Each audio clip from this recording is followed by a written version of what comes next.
আসসালামু আলাইকুম, সবাই কেমন আছেন? আরেকটা ডেইলি ব্লগ নিয়ে চলে এসেছি। আর এখানে হচ্ছে আমি পাট শাক ভাজি করে নিয়েছিলাম, আর সাথে মসুরির ডাল রান্না করে নিয়েছিলাম, আর সাথে করেছিলাম আলু দিয়ে কুমড়ো বড়ির একটা তরকারি। আর এই যে রান্না বান্না শেষ করে আমি গরম গরম ভাতের সাথে একটা বড়া নিয়ে ভাতটা খাচ্ছিলাম। আর গরম ভাতের সাথে এরকম একটা বড়া হলে কিন্তু খেতে ভালোই লাগে। আর সত্যি বলতে বড়াটা আসলে অনেক বেশি ভালো লেগেছিল আমার কাছে।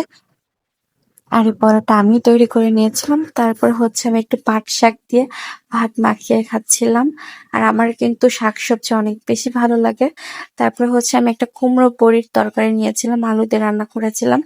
আর কুমড়ো বড়ি সাধারণত শীতের সময় তৈরি করা হয়, তবে শীতের সময় তৈরি করে রাখলেও সারা বছর আর কি খাওয়া যায়। আর কুমড়ো বড়ির তরকারিটা অনেক ভালো লেগেছিল।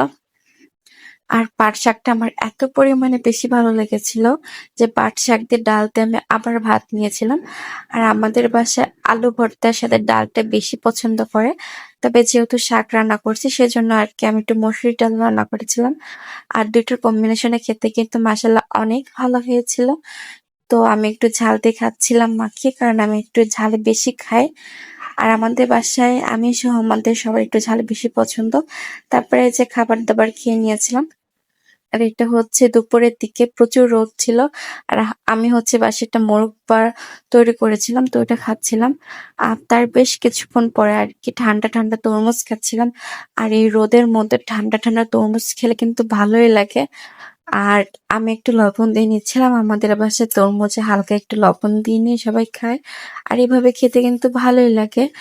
আর যারা একটু পানি কম খায় তাদের জন্য একটু বেশি ভালো হয়। আর এই যে তারপরে হচ্ছে আমি একটু চুড়ি পরে রং ঢং করছিলাম। আর এই যে বিকেলবেলায় রেডি হয়ে গিয়েছিলাম একটা জায়গায় যাওয়ার কথা।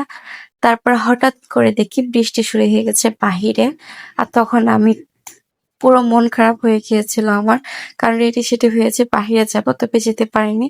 আর এই জন্য বাসায় হচ্ছে ডাল পুরি, তারপরে হচ্ছে এক রকমের পেঁয়াজু আর পপকর্ন নিয়ে আসা হয়েছিল। আর হচ্ছে এগুলাই বিকালের দিকে আর কি সন্ধ্যার দিকে খাওয়া হয়েছিল। আর তারপর রাতে লাস্টলি আমি তরকারি দিয়ে ভাতটা খেয়েছিলাম।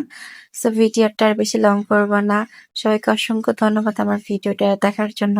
আল্লাহ হাফেজ।